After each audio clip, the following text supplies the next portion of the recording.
आप अपने घर में इस तरह की चीज़ें रखते हैं जिससे आपको ये महसूस होता है कि अगर हम ये चीज़ें इस्तेमाल करेंगे तो इससे हमारी लाइफ सिक्योर होगी, महफूज होगी। और बहुत चीज़ें ऐसी हैं जो आप लेके आते हैं जिससे आपको ये महसूस होता है कि हमारे लिए रोज़ी का सबब बनेंगी और हम इससे बहुत ज़्यादा पैसा कमाएंगे। मगर यही 2 आइटम्स 8 इंसान की ज़िंदगियां निगल जाते हैं, पूरे का पूरा घर जलकर खाकस्तर हो जाता है। 3 बच्चे भी इसमें पहले घायल होते हैं और फिर इसमें से 2 की डेथ हो जाती है। सिर्फ 3 अफराद जो बुरी तरह जाते हैं वो बच जाते हैं, ताहम उनको भी अस्पताल मुंतकिल किया जाता है। ये वाक़या क्यों और किस वजह से हुआ, आज के व्लॉग में हम इस पर डिटेल के साथ बात करेंगे।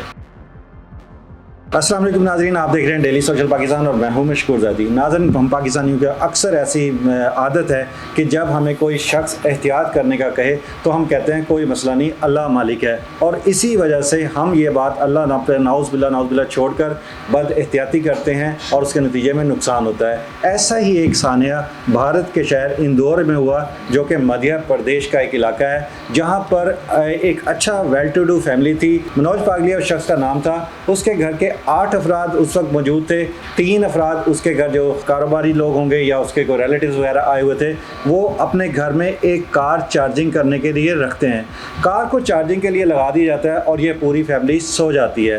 रात के 3:30 और 4 बजे के दरमियान अचानक शॉर्ट सर्किट होता है और शॉर्ट सर्किट गाड़ी को फाड़ता है और उसके नतीजे में घर में लगी हुई जो वायरिंग है वो तेज़ी के साथ जलने लगती है। और उसके साथ ही अचानक जब मोहल्ले वाले इकट्ठे होकर बाहर आते हैं कि इस फैमिली को किसी तरह रेस्क्यू किया जाए, तो वो बेबस होते हैं और उन्हें अचानक घर के अंदर से ऐसा महसूस होता है कि अंदर से धमाकों की आवाज़ें आ रही हैं।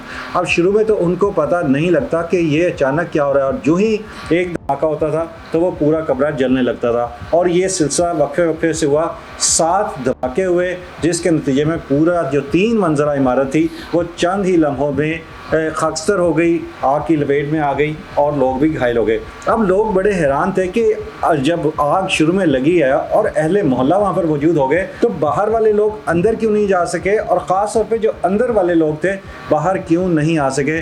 तो बाद में जब पुलिस ने आग बुझने के बाद जब कूलिंग का अमल मुकम्मल हो गया तो उन्होंने देखा कि इस घर के अंदर जो फैमिली थी उसने इसके अंदर एक इलेक्ट्रॉनिक लॉक लगाया हुआ था।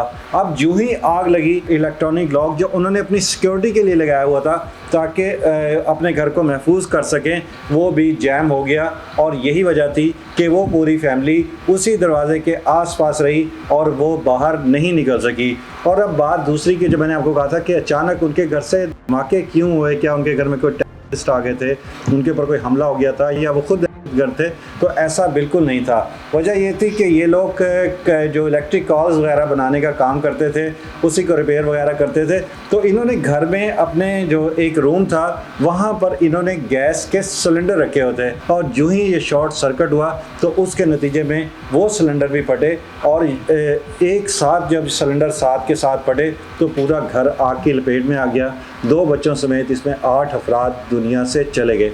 अब ज़रा सी लापरवाही इन लोगों की देखें कि अगर आप एक बिज़नेस कर रहे हैं, बीइंग ए पाकिस्तानी, में इस व्लॉग का मकसद यही है कि अगर आप काम कर रहे हैं तो खुदारा अपने घर में ऐसी चीज़ें जो एक्सप्लोसिव हैं और जो फट सकती हैं, या घर में अगर आपने केमिकल रखा है तो उसको ऐसी जगह पे स्टोर करें और कोशिश करें कि उसको ज़मीन के अंदर दबा दें, और ताकि जब अगर यही सिलेंडर उन्होंने किसी ऐसी जगह पे रखे होते जो अंडरग्राउंड होता तो यकीनन इस तरह का हादसा ना होता और उनकी जानें बच जाती। तो बीइंग ए पाकिस्तानी, अक्सर पाकिस्तान में भी सिलेंडर्स के धमाके होते हैं, गाड़ियों में भी होते हैं, दुकानों में भी होते हैं। तो हमें भी चाहिए और हमारी हुकूमत को इस खबर के तहत एक्शन लेना चाहिए कि जहाँ पर गैस के सिलेंडर्स दुकानों में रखे हुए हैं वहाँ पर इस तरह का एक सिस्टम बना दिया जाए कि ये जो गैस के सिलेंडर्स हैं इनको कवर्ड किया जाए किसी ऐसे जगह पे जहाँ से ये एक्सपोज ना हो, और जब अगर दुकान को आग लगे तो उस दुकान पे ये सिलेंडर ना पड़े।